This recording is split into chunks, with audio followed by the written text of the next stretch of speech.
Hi YouTube, it's Mike with Kane Autograph. Welcome back to the channel. I've got a great video with a lot of baseball, some football, one Hall of Famer, some forgotten names, and some fun stories behind these returns. Let's just jump right in and see who we got.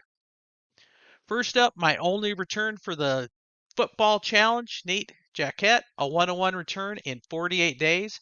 I'm just getting shut out on this football challenge. I'm not doing very well at all. I'm just kind of in the middle of the pack and I'm not getting any traction. Got a few weeks left, but not thinking I'm going to make a big run and catch these leaders. They're just too far ahead of me. Next up, 2-2 return from Tom Brennan in 12 days, and he was a pitcher for the Indians and White Sox early 80s. After his playing days, he went on to become a TV sports anchor.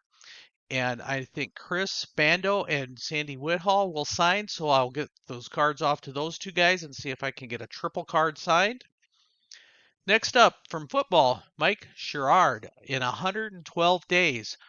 Former 49er and Cowboys wide receiver, he overcame 5 broken legs and still managed to play 8 seasons. Man, that's a lot of pain. Steve Sparks, 2-2 in 44 days. He was one of the last knuckleball pitchers in the majors. And get this, before his major league debut, he famously dislocated his shoulder trying to tear a phone book in half at a motivational seminar. Not the greatest thing for a pitcher to do. Next return, and this is from TTM Hall of Famer. Man, Frank Tanana, he treats us fans so fantastic. You send him cards and he inks them up and he sends them back along with his pamphlet. Um, can't say enough good things about this guy, but I got this 74 rookie pitchers card, and then I found the Diamond Kings card at a card show I went to. I threw in the 91 Donruss just because, and came back looking great.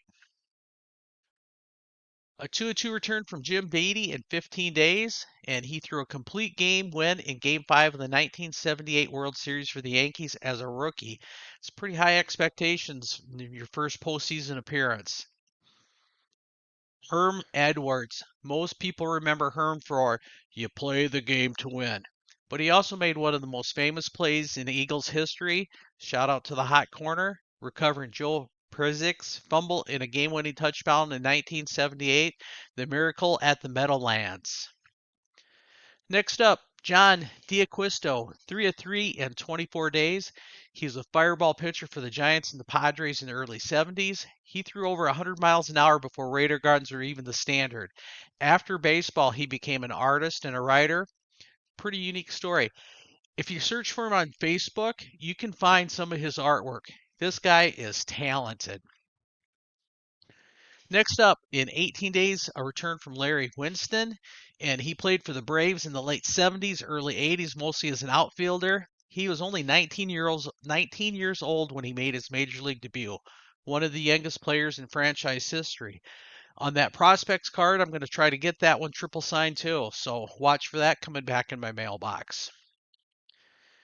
Next up, Don Delamoa, 2-2 in 11 days, and he pitched briefly for the Expos. But his post baseball career is just as cool. He went on to become a police officer and youth baseball coach. One of those guys always giving back to the community. Pretty cool to add him to my collection. And I didn't notice it at first, but he signed one card in blue and one card in black. I kind of like that fact that he switched it up. Another TTM legend, Dennis Lamp. You can usually get Dennis to sign a ton of cards. I just had this one that I wanted him to add his signature to, or it had it signed by Roy Thomas and Craig Mitchell, and he didn't disappoint. He put some ink on it. So this is going to get retired. Cardell Camper has passed away, so I can't add that to my collection. So still 3 out of 4. It's a pretty cool thing to have in my collection. Next up, John Orton, 3 of 3 in 74 days, and he signed these 3 cards for me, along with that 90 Fleer rookie card. That card is already in the mail to Scott Laius, and hopefully Scott will sign it. He's a really great TTMer, so I better get that back for the next video.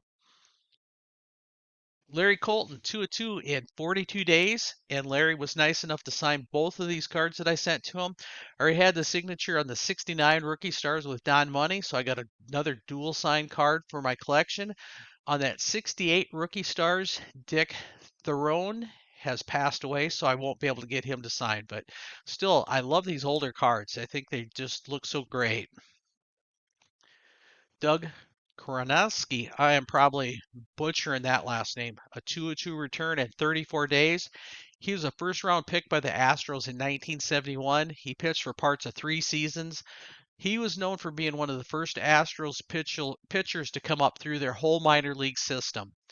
And on that 75 rookie pitchers card, I'm going to send it off to Gary Lavelle next. I think he's a pretty good TTMer, and we'll see if we get some ink on that one.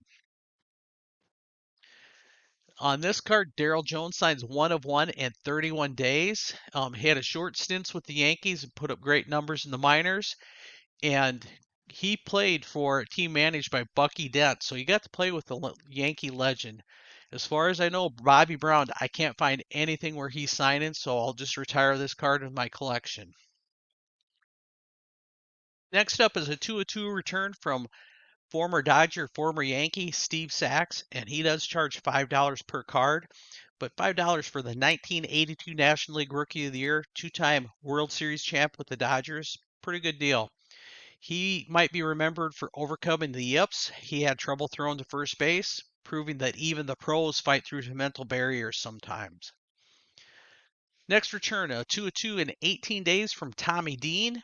Dean was the shortstop the Padres picked in the 1968 expansion draft from the Dodgers, only 22 at the time. So I'll put one of these in my collection and I'll put the other card in my trade bin.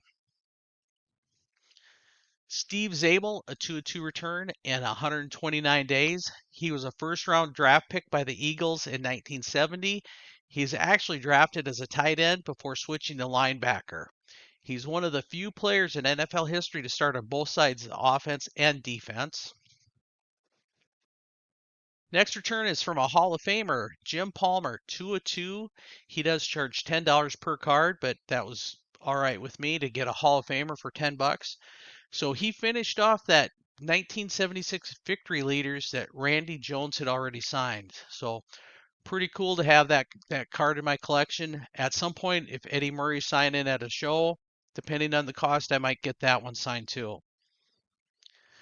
And then the last return for this video, Dwight Bernard, 2-2 in 16 days. He pitched for the Mets and Brewers, and he was on the mound when Milwaukee clinched that 1982 American League pennant. After that, he went on to become a long-time pitching coach in the Giants organization. That's it for this video. Tell me what one was your favorite. Hit that like button if you haven't already done so, and we'll see you soon.